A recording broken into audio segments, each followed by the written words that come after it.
Ladies and gentlemen, welcome into my official NFL Top 10 Best Bets here for week number 8, where I go through 10 of my favorites, beginning with number 10, and it is Baltimore traveling to Arizona. So I do like Baltimore minus the 8.5 on the road. It's very rare to have an analytical game like this where Baltimore is sitting at an 85% chance to win on the road in the NFL. You got an Arizona team. I believe they started 3-0 or 4-0 against the spread, and they have been a virtual auto loss the past 4 weeks. So we're just going to be continuing to pick against them. I do think the Arizona situation with Kyler Murray's a little intriguing. I would not expect him to play this week. I'm guessing they want to get him a full week of practice before they put him in.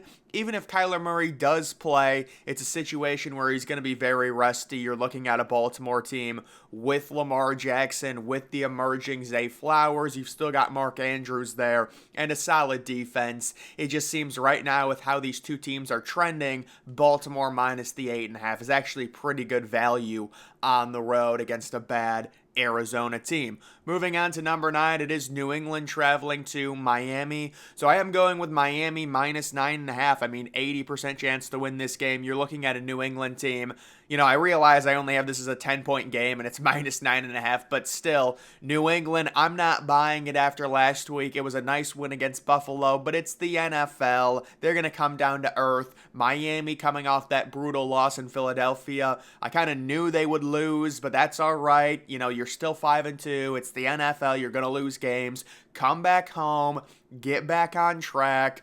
Probably a higher scoring game here, especially for Miami, because they always score a lot of points at home, especially against bad teams. They really do beat up on bad teams. And whether or not you think the Patriots are a bad team, they are sitting at 2-5, and the only, they could very easily be 1-6 if they would have lost to Buffalo. So I'm still not trusting this Patriots offense. I don't think Mac Jones can keep up with Tua, and I am expecting Miami to kind of get back on track here and win a game fairly easily. Moving on to number 8, it is the Thursday night game, so I do like Buffalo, another one, minus 8.5. I'm taking the favorites minus the points. Normally, I don't do very well on those, just FYI, but this is just kind of random. I'm doing this. Buffalo, 83% chance to win. This is a value play for me. Buffalo at some point is going to cover a spread. They've been brutally bad the past 2 weeks. They had that Sunday night game where they were sitting minus 15, and they probably should have lost to Tyrod Taylor and the Giants. And then they do lose as about 9-point favorites on the road in Foxborough.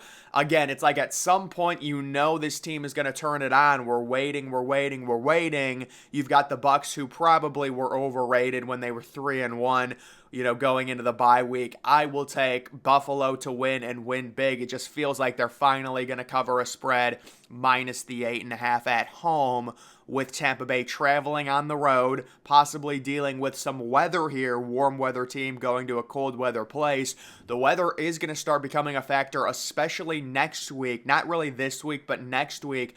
Actually, you know what? Maybe this week as well, depending. Because by Sunday it might be cold, but especially next Sunday, we're going to get some crazy cold temperatures in my area here. We might get some snow before the end of October. But moving on to number 7, we do have the Browns traveling to Seattle. I'm taking another home favorite, Seattle minus the 3. So this is just a value play for me. I mean, if the Browns go into this game, we heard about Deshaun Watson's injury. It's really strange. Apparently, if he was an MLB player because of his arm, he would be out 4 to 6 weeks, but he's trying to fight through it.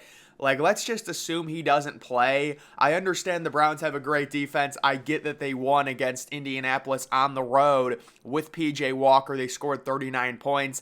That game was just crazy and really fluky. I don't see that being the norm for this Browns offense with P.J. Walker. Also without, obviously, Nick Chubb, who's out for the year, and Jerome Ford looks like he's going to miss the week. So we're going to end up taking Seattle to cover the spread. I just think it's too much against the Browns. The Browns, they're sitting 4-2. They can just make sure Deshaun Watson gets healthy. There's, even if they lose this game, they'll be 4-3. And Seattle right now, they do have a solid offense. They've got a good enough defense, especially at home, especially if they're facing P.J. Walker to win this game. With the value minus the 3, ESPN FPI does find value in the Browns. You can see Seattle only a 56% chance to win.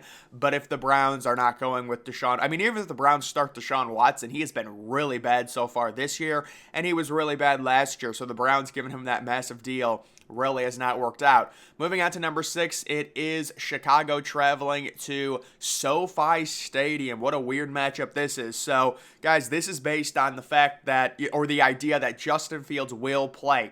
If Justin Fields doesn't play, this number's probably going to go way down, and I would not bet it. But right now, I do like this game to be a shootout. The most random games in the NFL are normally the shootouts, and this is totally random. Everyone thinks this is going to be a bad game, 2-5 versus 2-4. But we've seen Justin Fields in primetime in a Thursday night spot against the Commanders go ballistic with DJ Moore. He's going to go crazy against, this LA team. Not a great defense. Although, they do get a lot of sacks, but still, there's just not a lot of substance to their defense. And then, obviously, we would expect Justin Herbert to have a breakthrough game after kind of struggling this year. I do think the Chargers are pretty much a lock to win.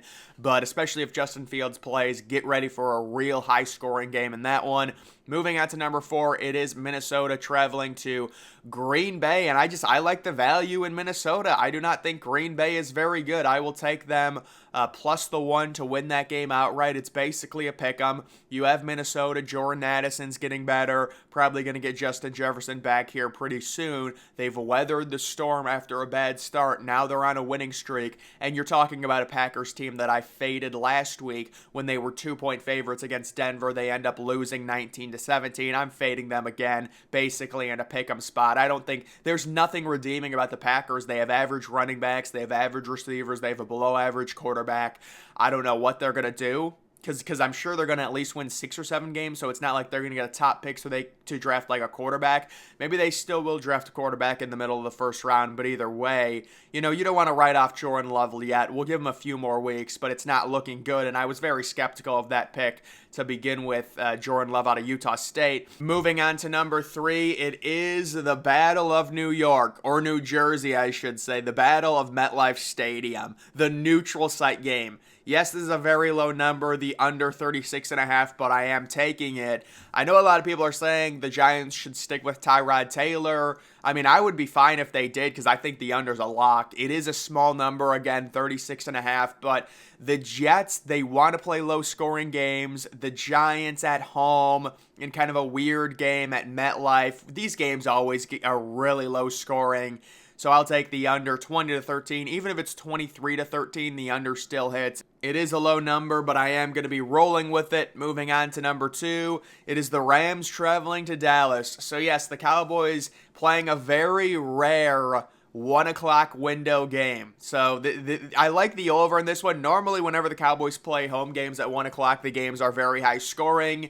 Don't ask me how I know this. No, I didn't look it up. It just kind of feels like what always happens. So I'm going to take Dallas to win it, but I do like the Rams to keep this game close. I would take them plus the 6.5, but I do like the over 46. I think 50 plus points will be scored in this one. Dallas coming off their bye.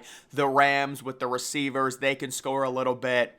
We like the over. I think the over-under in this game should probably be like 48 or 49, so I will take the value on the over 46. And then moving on to number 1, it is AFC versus NFC, the preview of the Super Bowl. Wow. Now, people wouldn't agree with that with the way Cincinnati's played, but it is Cincinnati sitting at 3-3, coming off their bye in San Francisco. I know everyone is going to say San Francisco is going to come back home. They've got this great team. They're going to come, they're going to get back on track after the 2 losses in Cleveland and in Minnesota, but I don't think that at all. I like Cincinnati plus the 5.5. I trusted them at home against Seattle 2 weeks ago. They rewarded me, and I'm trusting them on the road coming off a bye. You do have San Francisco kind of in a short week playing on Monday night. Big rest advantage for Cincinnati, which is very important considering the Joe Burrow injury concerns. He did look a little bit better, although against Seattle, he was very inefficient again, but still, we would expect him to be more healthy, and I would expect a possible upset. Even if San Francisco wins this game, I'm expecting a very close game. Either way, guys, that is going to do it for my top 10 best bets here for NFL Week number 8. Make sure you're following me on X. Link to that's always in the description.